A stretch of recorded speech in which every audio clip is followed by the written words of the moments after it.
الثقب الاسود، ايه الثقب الاسود ده؟ انا قلت في وكالة ناسا ولا ايه اكتشفوا الثقب الاسود ولا ايه؟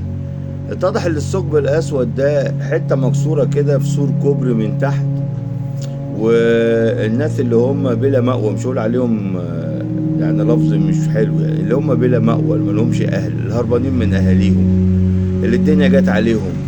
اوعى تشمت في حد فيهم، اوعى، عشان ربنا سبحانه وتعالى ممكن يعافيه ويبتليك انت. دول كانوا عاملينها يعني ايه زي مسكن ليهم، وقفلوا الفتحه بتاعت الكوبري دي.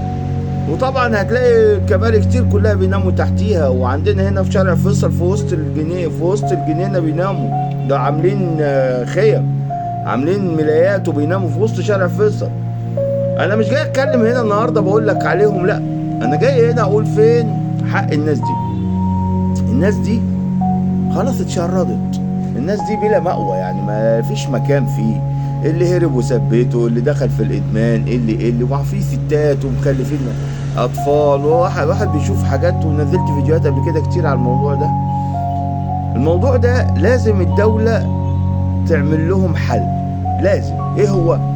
دول قنبلة موقوتة. يعني ايه قنبلة موقوتة؟ يعني ده قاعد يسرق، يقتل، ممكن لا مؤاخذة اي حاجة، ممكن دي قنبلة موقوتة. ده ممكن لا مؤاخذة ب20 جنيه ولا 100 جنيه عشان يجيب سيجارة ممكن يموت حد. قمت انا بقول لك دول قنبلة موقوتة، قمت انت تعمل لهم مأوى، مكان يلمهم، ويكون فيه رقابة، وفي نفس الوقت انت هم بيتعافوا من الزفت والإباب اللي بيشربوه ده، وكلنا عارفين ايه هو. يبقى انت كده ضربت عصفورين بحجر واحد، رحمت المجتمع منهم وعالجتهم ورحمتهم هم.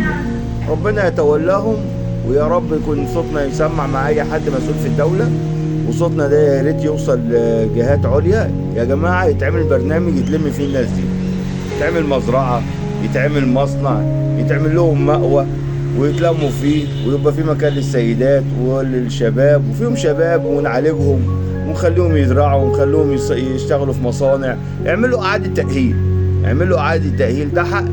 ده حقهم على الدولة. ما تستناهوش لما يموت حد ولا ايه، ولا لا مؤاخذة يغتصب واحدة ولا يسرق حد عشان تاخده توديه السجن. طب ما ليه؟ ما هو السجن اصلاح وتهذيب. طب ما احنا بدل ما ندخله السجن نعمل لهم اصلاحيات بقى، ونلم الناس في الشوارع دي نلمهم. بس انا شايف كده، وربنا سبحانه وتعالى يقدم فيه الخير، ويا ريت صوتنا يوصل لاي مسؤول في الدوله. برنامج اسمه تاهيل ولاد الشوارع، تاهيل ولاد الشوارع يتلموا. صدقني ايام ثوره 2010 بتاعت 25 يناير اكتر ناس اتبلينا بيها الناس دي، اكتر ناس كانت بتخرب في البلد الناس دي. ليه؟ هو ما عندوش انتماء، هو يعني ايه، ماقت عليك، بيحقد عليك، بيحقد على البلد، بيحقد على اللي راكب عربيه، بيحقد على اللي قاعد في شقه، بيحقد على اللي قاعد في محل، بيحقد على اي حد. حقود ليه؟ شايفك اللي انت واخد حقوقه وهو مش واخد، مع انه هو اللي حط نفسه في اللي فيه ده، بس هو شايفك كده. قوم يولع بقى، ياخد 100 جنيه لا مؤاخذه يولع لك في عربيه، ياخد مش عارف ايه يموت لك حد. قوم احنا لازم يتعمل للناس دي برنامج اعاده تاهيل، والناس دي تتلم وتتعالج ويكونوا يفيدوا المجتمع. يا جماعه افضل بكتير من اللي انا استناه لما يعمل جريمه واقبض عليه ادخله السجن. الوقايه خير من العلاج. صباح الفل.